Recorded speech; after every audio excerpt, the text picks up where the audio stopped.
actually have an advantage over these dudes because of our very low prestige. But if he did not have an attack advantage, that gave us 1 point of morale. Basically, we wouldn't stand a chance. Noble rebels are working on Constantinople, so that's good too. I was trying to avoid loans, but I realized that I couldn't wait. So, and I had to accept demands from the noble rebels. Or else I wouldn't be able to build more troops. And if I took a shit ton of loans, I would end up bankrupt really quickly.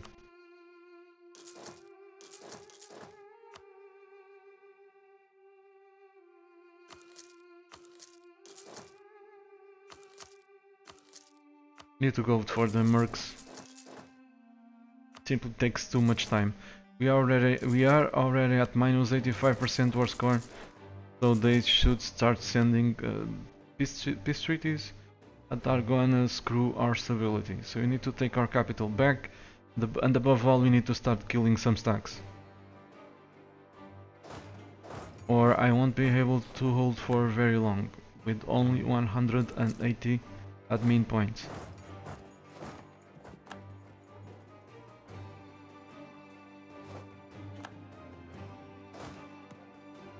Now we have another problem here. The fort is blockading my movement, so we need military access from Austria.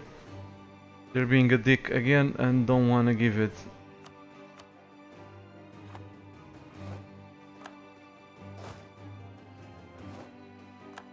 So my stacks are cut off from each other.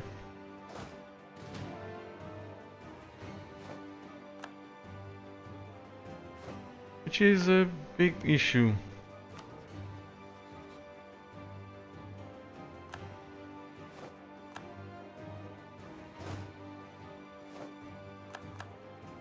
The force field of the fort does not allow them to come together as a unit. So let's run to the mountains. This 25 stack should still hold. 32 stack should still hold against Genoa. But I'm trying to avoid the fight, giving time to improve relations with Austria, to grab that military access.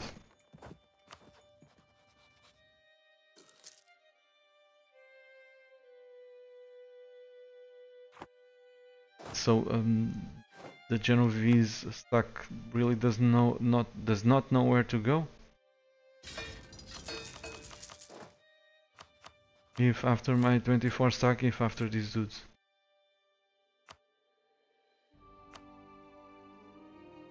I was about to reduce the inflation, but then I remembered that I might need the points to raise stability.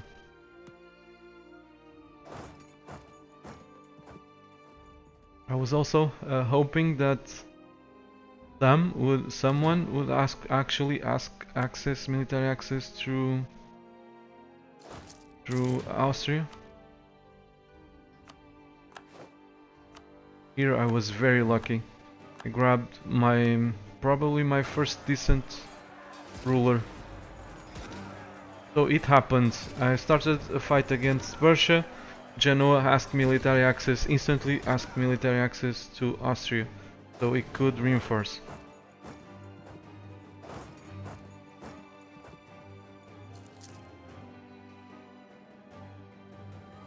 Yep, Austria grabbed the personal union over Hungary. Look at their score, it was at almost 90%, now it's at minus 57 because we won a couple of fights. This is a superiority war goal, so battles are the most important.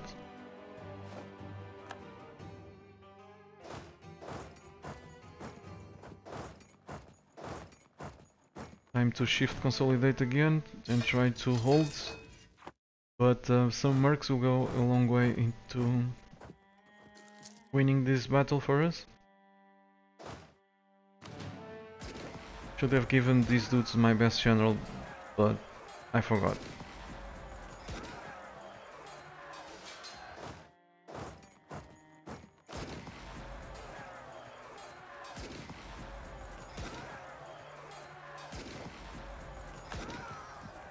And yet another win, minus 51% war score. They're now at medium enthusiasm. We need to take our capital back, or we won't be able to move freely. For that we need artillery. Actually, we need a shit ton of artillery. Because that's... I think that's already a level 4 fort, but I can't recall. Yeah, at this point in time it's definitely a level 4 fort.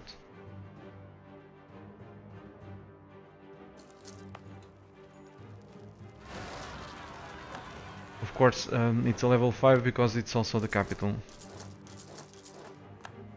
So time to recruit more artillery.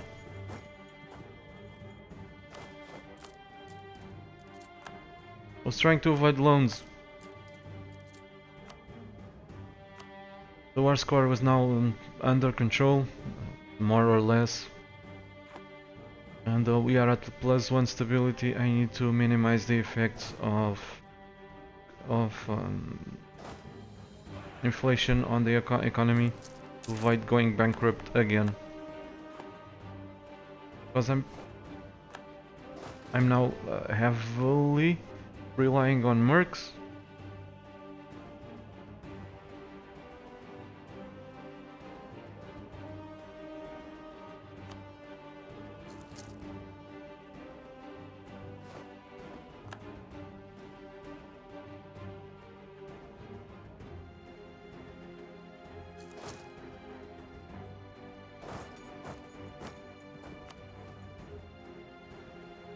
Okay, we have a dude with siege, so let's use him. That combined with the extra artillery is gonna make that fall much quicker. As long as I remember not to combine the stack.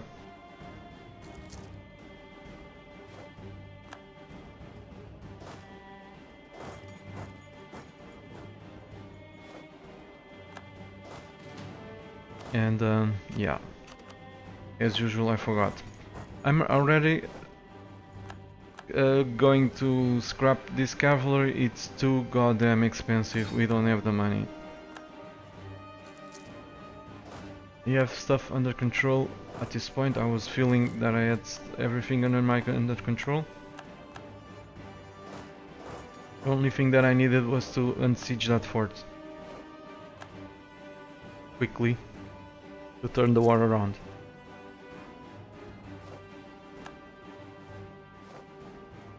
Keep doing war taxes to save money.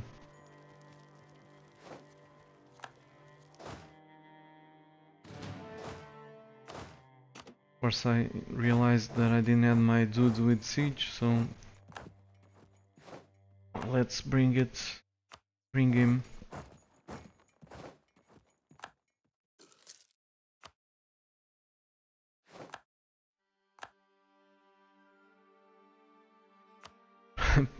Pretty big clusterfuck here.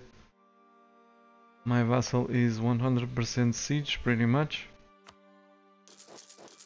But this is still going too slowly, so I need 15 artillery.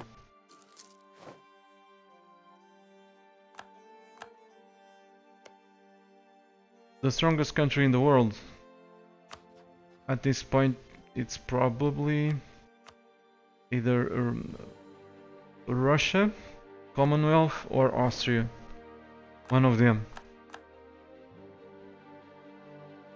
But probably Austria is the strongest one because of its web of alliances.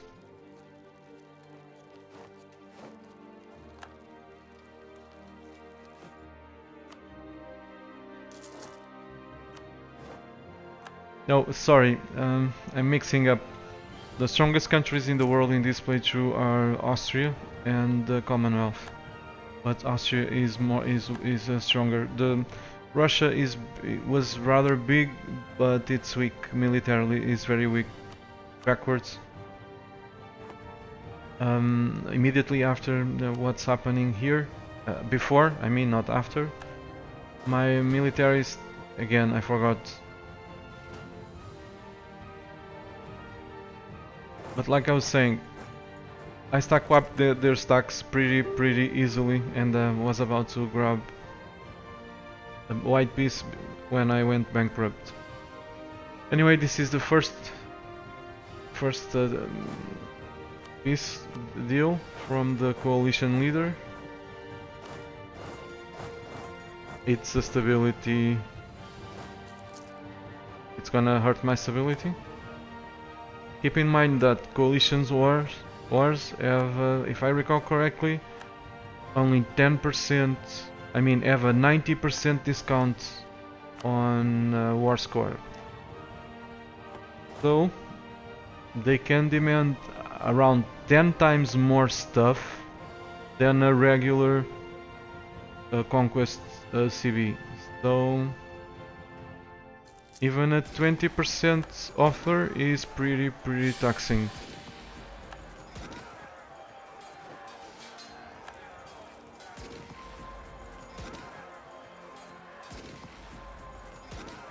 Or the aggressive expansion. Sorry, I'm mixing up. It's the aggressive expansion that's very reduced.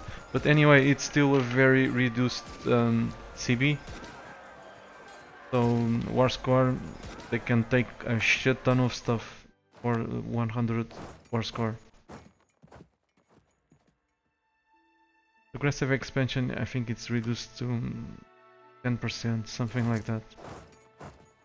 I can't recall. So I just know that you don't want to lose a coalition war.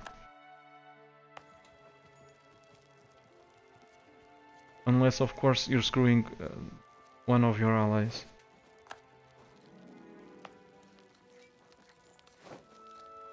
So the capital is about to fall.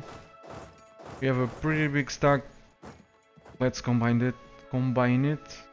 Don't like to have it split up like this. But those dudes were begging to be killed just a 4 stack. That was gonna improve the war score. I also need to unsiege my stuff as quickly as I can because I'm hemorrhaging money.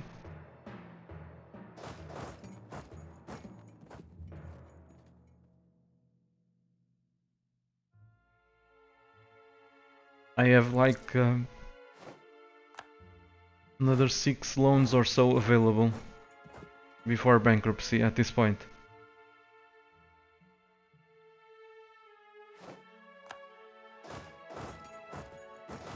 Of course, my priority is to combine, and hopefully we'll achieve a pretty quick stack wipe here, or at least a victory. Okay, stack wipe, nope, but we won before they could reinforce.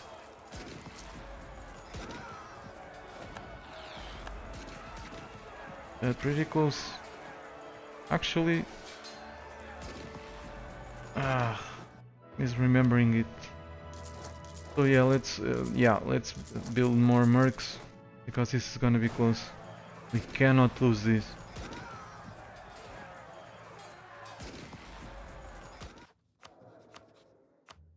Grab the discipline dudes. We lost this fight. It was game over.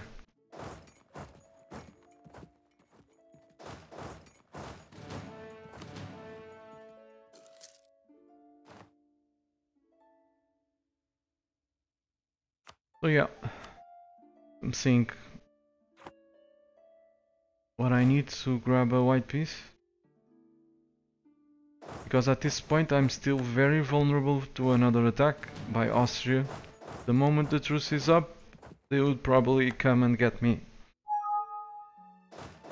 So I want to wrap this up quickly, very quickly, as quickly as I can, to get rid of that -5 Diplo reputation from internal conflicts and grab allies. and heal the country.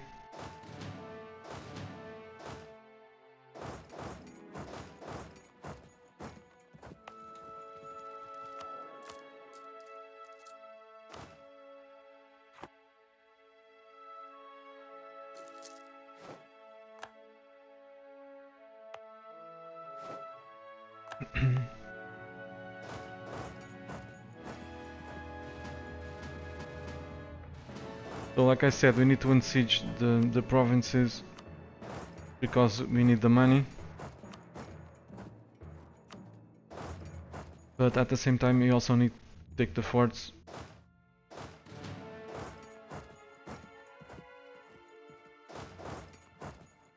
And above all we need to kill these sucks, or not be killed by them, I guess. For some reason they stopped.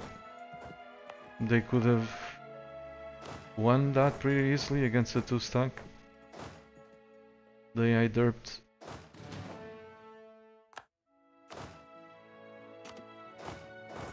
So they are now a very juicy target.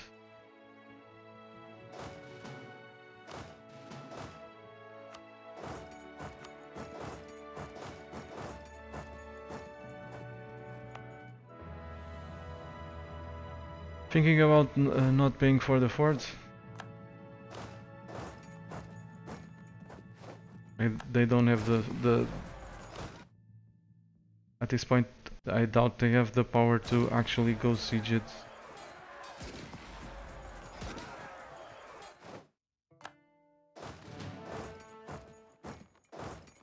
We need to unsiege the fort before we can go that stack, kill that stack, which was unfortunate.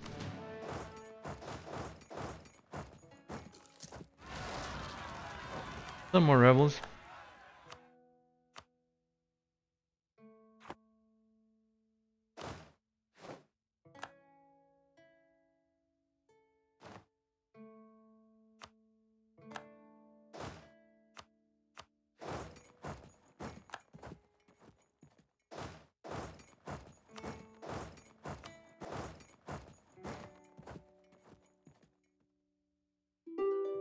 Yeah, these guys are not gonna give me a white piece without more blood. We need to get that war score to 0%.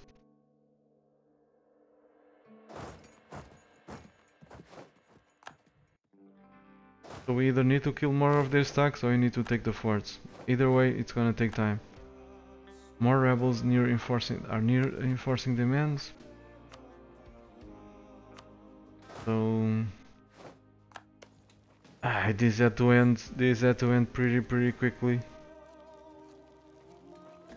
It's a race against time. I have like 15 months or so.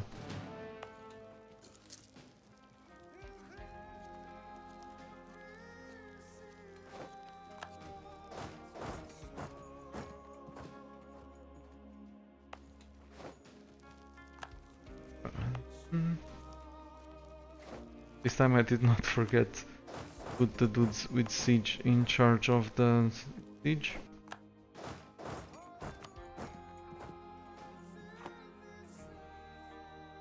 The coalition does not have a ticking war score anymore, neither do we.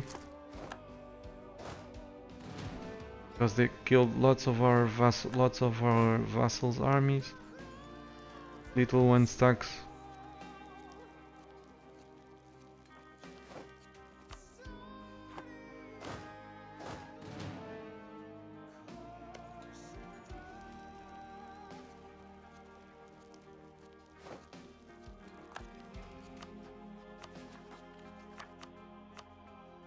Keep the war exhaustion down to avoid more rebellions.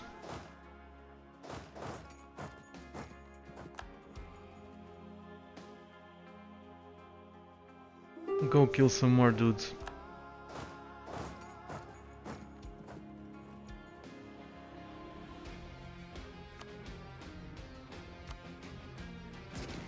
Now they were actually requiring more than they could. So it did not give me, I mean, it was not an offer better than expected, So they did not give me a stability hit.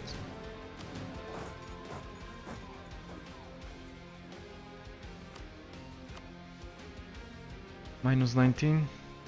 Reasons for peace. I was not like, didn't like to see the Ethiopian troops running around very near my stack, because if they reinforced my fights with the coalition, that could be bad. Consolidating to save money.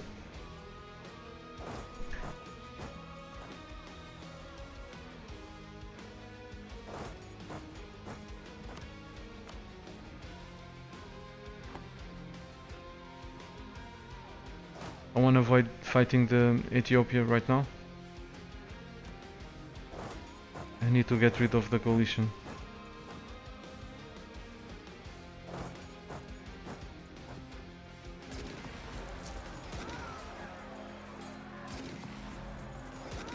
And another wipe.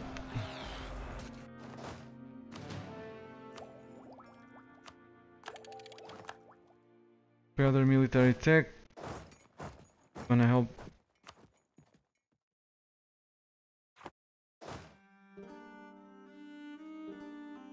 Those dudes were probably allies from Ethiopia, and I didn't realize that.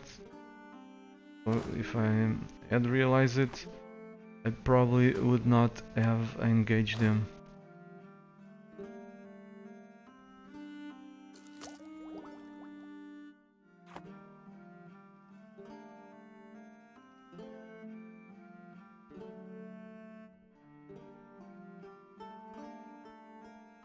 Trying to see where they have what province is under their control.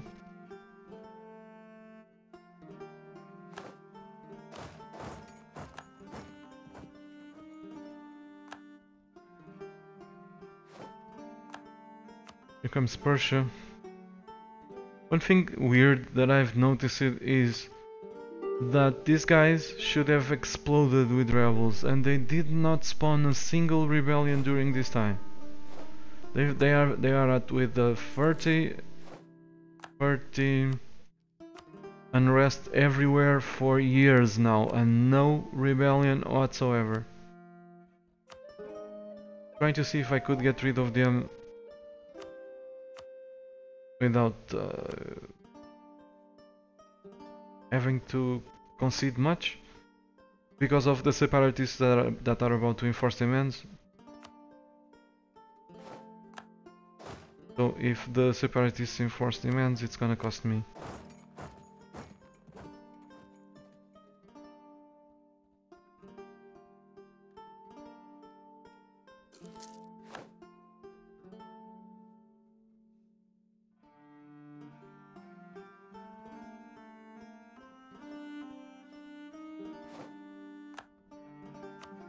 Still not enough.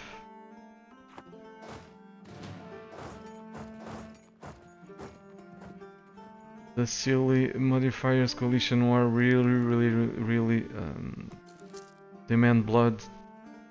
So everyone is at low enthusiasm, but the length of war, and especially in this case it's not the length of war, in this case it's a similar modifier, coalition war plus 30 or something like that. It's not allowing the AI to peace out, because they're all willing to peace out.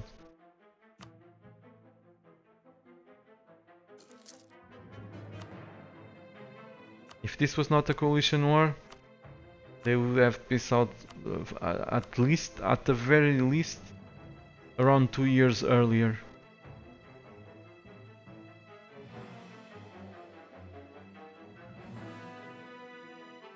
Of course I was not gonna do that.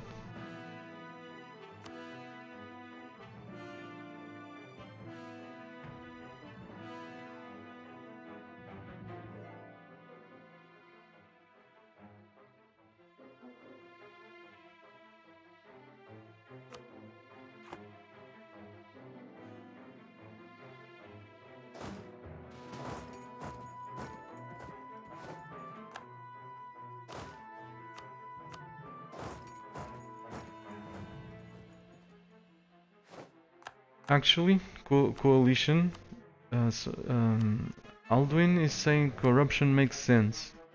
Well, I beg to differ. Corruption, in the way that was implemented in 1.16.0, that Joan didn't want to touch, but basically was forced to touch it, to change it, was even worse than it is now. This doesn't make any sense whatsoever. So basically, because you want to keep your military up to date, but you don't care with the diplomatic, for example, it's gonna take half of the money from your development. So this is even more ridiculous for natives that cannot build ships, but for some reason, if they don't have diplomatic tech up to date, they are corrupt. It's ridiculous. But I could actually enjoy corruption, make the game more fun, if it wasn't so overwhelmingly balanced to take your money. Especially in a patch that also introduced state maintenance that's gonna take at around 20% of your income, a flat 20% of your development income. It's gonna go to that. And corruption, if you are unlucky with rulers, like I'm gonna be unlucky with in this playthrough, I just got a 0-3-0 dude. So this is gonna screw me big time. I'm gonna sit idle, twiddling my thumbs. So corruption for tech is bad. It's ridiculous, does not make sense. For tied up with technology and tied up with religious unity. It's just an anti-blob measure, something that to prevent you from playing the game. Anyway, that's another story. I'm supposed to be commenting my comeback as Byzantium. One last thing regarding corruption, if they wanted to make the mechanic fun, they would nerf it by around 90% of what it was by in 1.16.0. That would make corruption fun. It would still give you meaningful choices and some harsh penalties if you ignored your economy, but it wouldn't be a barrier like it is now. But it's not a barrier to make you think, it's just a barrier to make you go to speed 5 and not play the game. Anyway, we were actually able to peace out with the coalition, a white peace, and with luck we are also going to be able to stop the separatists from enforcing demands.